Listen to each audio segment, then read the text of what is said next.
Tonight, I'm flying from Los Angeles International Airport to John F. Kennedy Airport in New York on Delta's 9 p.m. red-eye flight. It's 7:30 here in the evening over in LAX and I'll be landing into New York just after 5:30 a.m. tomorrow morning. This isn't Delta Comfort Plus. It isn't Delta One. This is Basic Economy, the lowest main cabin fare that Delta sells. No seat selection, boarding Group 8, no ticket changes, no upgrades, and no Sky Miles earned. On a 5-hour overnight flight, those details matter. So in this review, I'll show you exactly what you get. By the end of this review, I'm able to tell you whether you should fly coast to coast in Delta Basic Economy. This isn't hype. This isn't paid praise. And this definitely isn't influencer travel. This is real travel, real decisions, real consequences. I'm Martin, let's go. Well, here we go guys, we've now checked in, bags all gone, and now it's time to go through to the security checkpoint. So next time I'll see you, I'll be beyond security.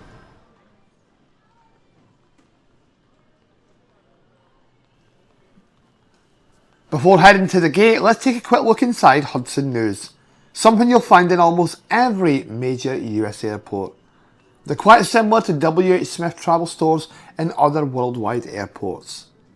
They stock everything from magazines and snacks to drinks and souvenirs. Like W.H. Smith, the prices are typically inflated. I'll pick up a Sprite because I can't see any milk in the fridge. Always worth planning ahead on a red-eye flight. That said, $24.99 for an LA hoodie is actually decent value. Outside the airport, the lowest I've seen these was double the price. This time right now, what comes zone 2 is zone 2, and you may not board through that sky priority for Delta Flight 4 now with service to John F. Kennedy. Zone 2, you may not board through the sky priority. Do you have a question, sir? Yeah, I've told to see you for a seat. Do you have your ID with you? Yeah. Can I see your ID? It does require each passenger to only travel with 2 items.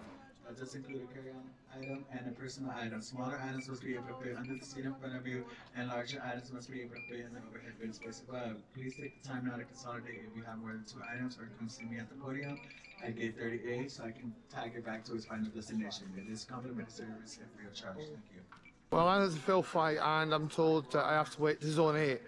I want to use the time to go and get some hot water and make a hot drink. So off to Starbucks we go.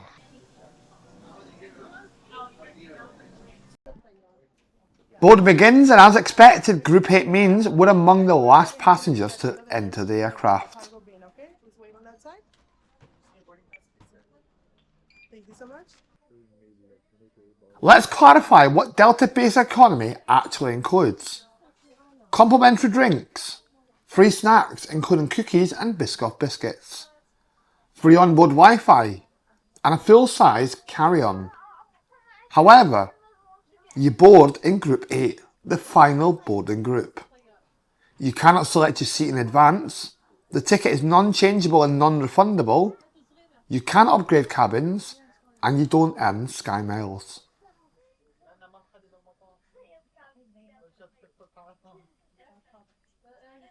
Boarding last on a full overnight flight can be inconvenient, particularly for overhead bin space.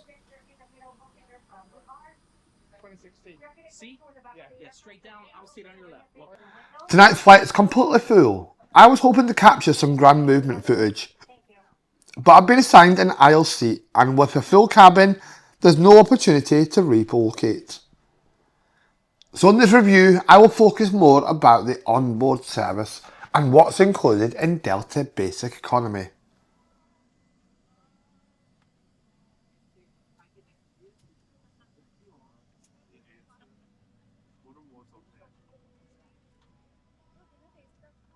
You're now almost ready to go, so please take your seat, fasten your seatbelt, stow your tray table, and carry on items. Welcome aboard your phone. My pleasure to serve as your captain today. I'll be flying you along with First Officer Garrett. On-time departure today, 4 hours, 55 minutes, wheels up to wheels down. Forecasting some pretty good rides today. I'll try to keep the announcements down to a minimum. As long as you all do me a favor when you're in your seat, especially when you're sleeping, keep your seatbelt fastened. We'll give you a little bit of an update on the weather in New York once we get a bit closer. It'll be 4 hours, 55 minutes once we're boarded.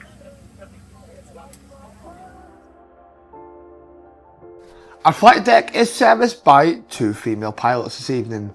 For me, professionalism and experience are what matters. The person behind the controls, regardless of gender, is trained to the highest standards, and that's what counts. I believe in thrust we trust. But what about you? Would you feel uncomfortable if a female pilot was flying you? Be sure to tell me your view in the comments.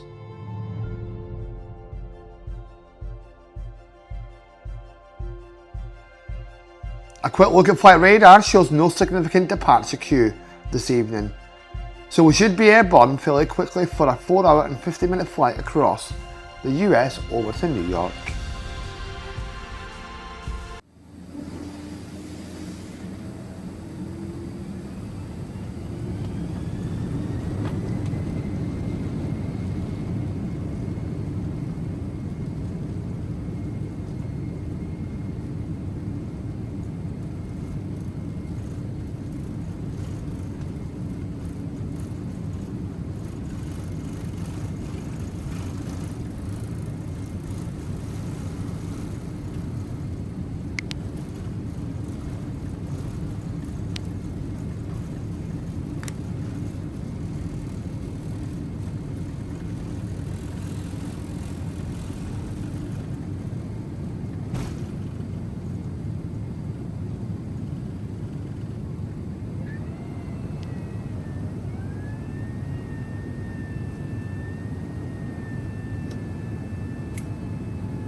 We're now cruising eastbound. Cabin service begins shortly after departure. Complimentary drinks are offered along with Delta's familiar snack selection, including cookies and Biscoff biscuits.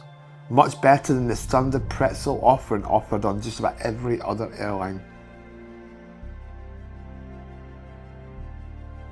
The cabin temperature does feel slightly cool, and many passengers are using blankets. On an overnight flight, the comfort level becomes more noticeable. I've reached that point in the flight where I've come to have a look at what the onboard toilet is like. This Boeing 767 dates back to the early 2000s, and the age of the aircraft is clearly visible. The lavatory is clean, which is essential. However, the fittings appear tired, the panels show wear, and overall it feels dated.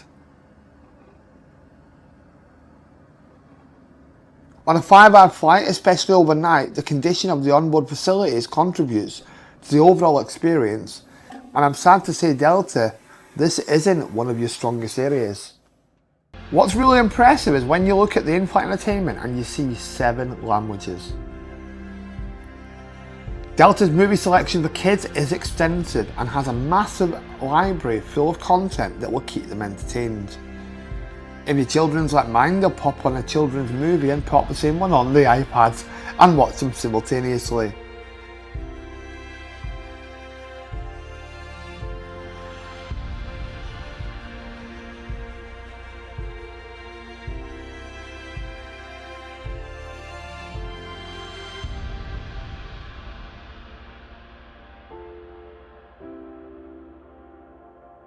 It's really impressive to see a US airline offer such an extensive collection.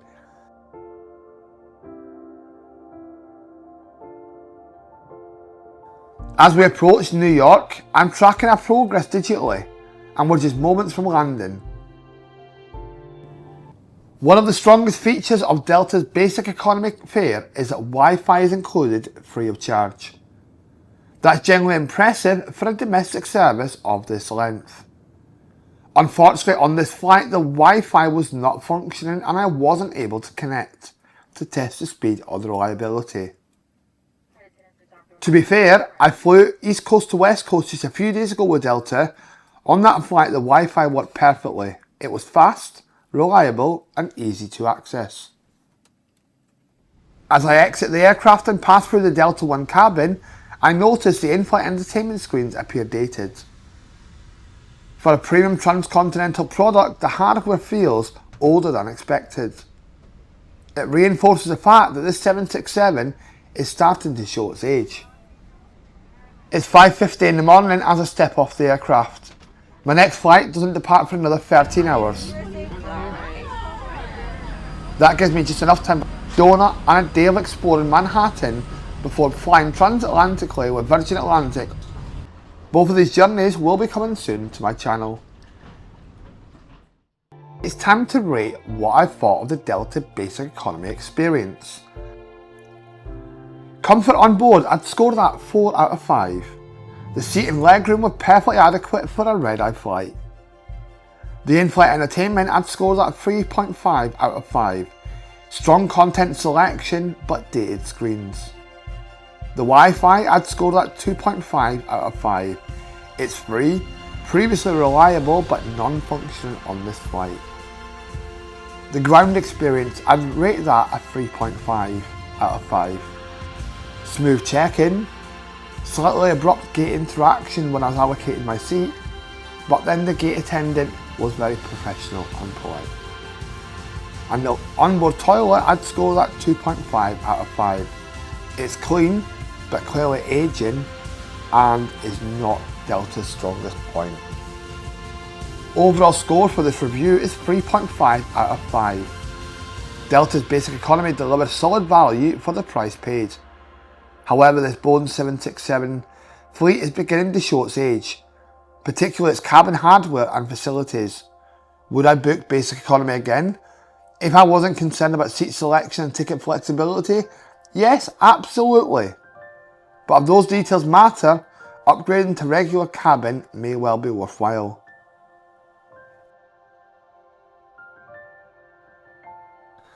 If you've reached this point of the review, thank you for watching. If you found this review helpful, please consider giving this video a like.